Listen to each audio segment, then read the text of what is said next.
na-vlog natin na wonton soup last month. Ngayon guys, na-vlog ko siya, na-vlog ng mga tao pang vlogger. Tulong-tulong kami na-vlog namin to. Ngayon grabe guys, talagang dinudumog, pinipilahan. Masarap talaga guys, so natikman ko to. Talagang solid yung lasa ng wonton soup. So eto na, nang na-vlog ko to, hindi to ganun karami kasi yung in-order ko noon, regular lang siya, 70 pesos. Ngayon, meron na siyang overload, 120 pesos, ganito karami. Sa personal guys, ganito karami to. Hindi to pang vlogger lang, lahat ng sineserve na ganito karami yan. Natatandaan nyo pa ba yung na-vlog ko na wonton mami dito sa may malapit sa may sabungan ng Pasay? Na nag-trending sa akin. Marami ng vlogger yung nagpunta doon dahil napanood sa mga vlog ko at napanood nag-refill na vlogger. Gaya na lang ni Boss Epic Mukbang, Papa Don TV at marami pang ibang vlogger. Ngayon, bibisitahin natin siya kung ano na yung sitwasyon kasi sabi daw ng may-ari, grabe daw dinudumog na daw siya ngayon dahil sa mga tropang vlogger. Type check tayo, 9 PM na. Punta natin siya at bisitahin natin kung ano na ba yung sitwasyon, kung gano'n na ba katao, ilang kaldero na ba yung nauubos siya ngayon. So, balikan natin yung vlog natin na wonton soup last month lang yun eh. So let's go!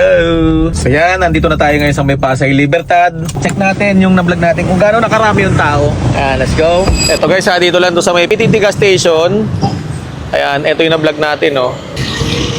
Ayan, after natin to i-vlog, after i-vlog din ng mga tropang vlogger, eto na yung senaryo, ang haba ng pila. Pakita ko sa inyo, tawid tayo ng pila simula dito hanggang dun. Ayan, ang daming parokyano. Kabilaan na yung pila. Tapat lang to guys ang PTT gas station. Tapos andito yung sabungan ng Libertad ng Pasay. Tapos ito na may pupunta ng Libertad Public Market. Ngayon, tanong natin yung sir kung nakakailang kaldero na siya ngayon after i-vlog at gano'n na karaming noodles or pancit o kung gano'n karami na yung nauubos na wonton noodles niya sa buong pagtitinda niya dito. Bossing, kamusta bossing? Okay lang, boss. O after ma-vlog natin, kamusta naman? Umahaba yung pila, sir eh. Pinabalita mo kasi na masarap, sir. Pinabalita natin masarap. So after ko i-vlog, sino na yung mga pumunta sa'yo dito? Sila Epic Mukbang, Itur, Jet It Go, saka TV, saka si Papa doon, sir. So marami na. Marami na, sir. Okay. So ito naman may mga bago ka ng menu kasi nung na-vlog ko to yung may regular lang eh. Oo, sir. Habang tumatagal naman, may pagbabago. May pagbabago. So ito naman bago na to ngayon. Magkano yan? Ito, sir, 70 lang, sir. 70. Oo, sir, 3 pirasong dumplings. So hindi pang vlogger yan. Hindi, sir. Normal na to. Normal yan. Pag minalagyan ko ng beef brisket, Magiging 120, sir. magiging 120 sa beef brisket. Opo, sir. May rice na yan, wala pa. Wala pa, sir. Ano yung nilagay mo dyan kanina? Beef brisket tsaka Dumpling, sir. dumplings. 3 piraso. Lahat homemade yan. Homemade na to, sir. Okay. So dami ng toppings, may sabaw na mainit. Wala ka ng pares. Meron pa rin, sir, Meron pa pero rin. yung wonton soup ang ginagamit sa Paris natin, sir. Sa pares, ayan.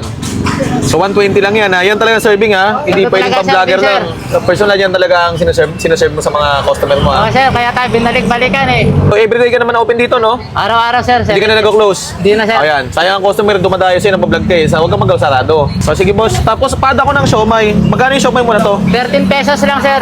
So yan. Sir, pati nga nung ano mo, grabe naman. Overload na overload. 120 lang yan sir ha? Oo, sir. O ayan, sige sir, lapag mo lang yan. O yan, 120, ganyan karami. So ito naman siomay mo sir, magkano? 13 pesos lang, sir. 13 pesos lang. Parehas ang presyo niyan. Parehas lang, sir. Guys, ang dami niyang serving yan, no? 120 pesos overload na beef wonton mami ang matitigman mo Ito, dito. sir, yung siomay mo, sir. Tapos meron tayong in-order na 4 na pirasong siomay. Yan. Maraming salamat sa mga pumuntang vlogger dito. Lalong-lalo na kay Boss M.